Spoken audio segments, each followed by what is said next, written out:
పవన్ కళ్యాణ్ కొణిదెల ప్రస్తుతం ఆంధ్రప్రదేశ్ డిప్యూటీ సీఎంగా ప్రజలకు సేవ చేస్తూనే ఒక పక్క రాజకీయ నాయకుడిగా, మరోవైపు సినీ నటుగా సినిమాల్లో యాక్ట్ చేస్తూ త్వరలోనే హరిహర వీరమల్లు అనే మూవీతో మన ముందుకు రానున్నారు. అయితే పవన్ కళ్యాణ్ గారికి 4 పిల్లలు ఉన్నారు. అకిరానందన్, ఆద్య, పొలేనా అంజన మరియు మార్క్ శంకర్. ఈ మధ్య కాలంలో పవన్ కళ్యాణ్ ఎక్కువగా తన పెద్ద కొడుకు అలాగే పెద్ద కూతురు ఆద్య, అకిరానందన్తో ఎక్కువగా కనిపిస్తున్నారు రాజకీయ పరంగా. రీసెంట్ టైమ్స్ లో తన చిన్న కూతురు పొలేనా అంజనాతో అలాగే ఆద్యతో కలిసి తిరుమల శ్రీవారిని కూడా దర్శించుకున్నారు పవన్ కళ్యాణ్. ఇంకా పవన్ కళ్యాణ్ చిన్న కొడుకు మార్క్ శంకర్ ప్రస్తుతం సింగపూర్లోని నేషనల్ యూనివర్సిటీలో చదువుతూ ఉన్నారు.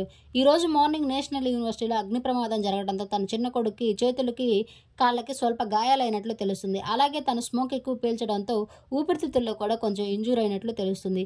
ఈ విషయం తెలియగానే పవన్ కళ్యాణ్ వెంటనే బయలుదేరాల్సి ఉంది. కానీ ప్రస్తుతం ఆయన గిరిజన పర్యటనలో ఉండటంతో ఆ పర్యటన ముగించుకొని తక్షణమే సింగపూర్ బయలుదేరినట్లు తెలుస్తుంది. రీసెంట్ టైమ్స్ లో పవన్ కళ్యాణ్ భార్య అన్నా లెజినోవా కూడా సేమ్ యూనివర్సిటీలో తన గ్రాడ్యుయేషన్ కంప్లీట్ చేసిన సందర్భంగా తన చిన్న కొడుకును అక్కడ జాయిన్ చేసినట్లు తెలుస్తుంది.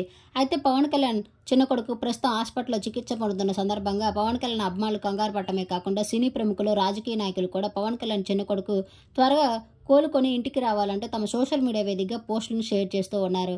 అయితే మాజీ సీఎం జగన్మోహన్ రెడ్డి కూడా తన సోషల్ మీడియా వేదికగా పవన్ కళ్యాణ్ చిన్న కొడుకు త్వరగా కోలుకొని ఇంటికి రావాలంటూ పోస్ట్ చేశారు. ఏదేమైనా పవన్ కళ్యాణ్ చిన్న కొడుకు మార్క్ శంకర్ త్వరగా కోలుకోవాలని మనం కూడా కోరుకుందాం. ఈ వీడియో నచ్చితే లైక్ చేసి నా ఛానల్ ఇప్పుడే సబ్స్క్రైబ్ చేసుకోండి. జగన్మోహన్ రెడ్డి పోస్ట్ చేసిన ఆ బ్యూటిఫుల్ పోస్ట్ని మీరు ఈ వీడియోలో చూసేయండి. Thank you.